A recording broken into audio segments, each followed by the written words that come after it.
Existen creyentes que confiesan un pecado y siguen confesando, siguen luchando con este pecado, confesándolo una y otra vez. No estoy diciendo que vuelve a cometer el mismo pecado, sino que continúa confesando el mismo pecado cometido. Y esto es un asunto de seguridad. No de seguridad de salvación, sino seguridad de perdón. Si creemos en algo que Dios ha prometido, entonces estamos seguros de que tendremos lo que Él ha prometido. Si no creemos en lo que Él ha prometido, entonces no tenemos la seguridad de esa promesa. Y esto se aplica claramente no solo a la promesa de vida, sino a la promesa del perdón en términos de comunión si confesamos los pecados de los cuales nos damos cuenta. Aunque puede haber consecuencias posteriores debido a pecados cometidos en el pasado. Por ejemplo, David experimentó muchas consecuencias negativas, incluso después de haber confesado los pecados de adulterio y de asesinato. Los pecados confesados son perdonados plenamente por Dios en el sentido de comunión. En otras palabras, nuestra comunión con Dios continúa o es restaurada. La cuestión aquí es que esa persona no cree en el versículo de 1 de Juan 1:9 que dice: si confesamos nuestros pecados, Él es fiel y justo para perdonar nuestros pecados y limpiarnos de toda maldad. Para entender y creer este versículo, debemos entender la diferencia entre el perdón posicional y el perdón en términos de comunión.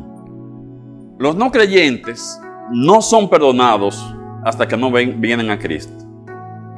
Cuando un no creyente llega a la fe en Cristo, entonces todos sus pecados pasados son perdonados en el sentido de comunión. Es decir, este nuevo creyente comienza la vida cristiana en comunión con Dios. Pero además, todos sus pecados pasados, presentes y futuros son perdonados en el sentido posicional. Los pecados futuros de los nuevos creyentes aún no están perdonados en el sentido de comunión.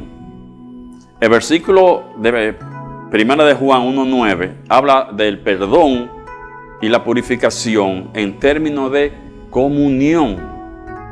Una ilustración de ambos tipos de perdón se encuentran en el episodio en el que el Señor Jesús lavó los pies de sus discípulos. Después de que el Señor lavara los pies de los otros discípulos, Él se puso a lavar los pies de Pedro. Y Pedro le dijo: nunca me lavará los pies. Entonces Jesús dijo: si no te lavare, no tendrás parte conmigo. Esa palabra parte no se refiere a nacer de nuevo, sino a estar en comunión con Jesús. Y Jesús siguió hablando para aclararle y le dijo: el que está lavado no necesita sino lavarse los pies, pues está todo limpio. Y vosotros limpios estáis, aunque no todos. Judas no estaba limpio porque era un no creyente. Pero Pedro y el resto de los discípulos estaban limpios en el sentido posicional. La persona que confiesa un pecado pasado repetidamente, claramente se siente culpable por el pecado. Por alguna razón, aún no cree en que Dios nos perdona cuando somos honestos con Él, reconociendo nuestros pecados. El poder del perdón está en la sangre de Cristo. Su sangre es el único camino para el perdón posicional y en términos de comunión.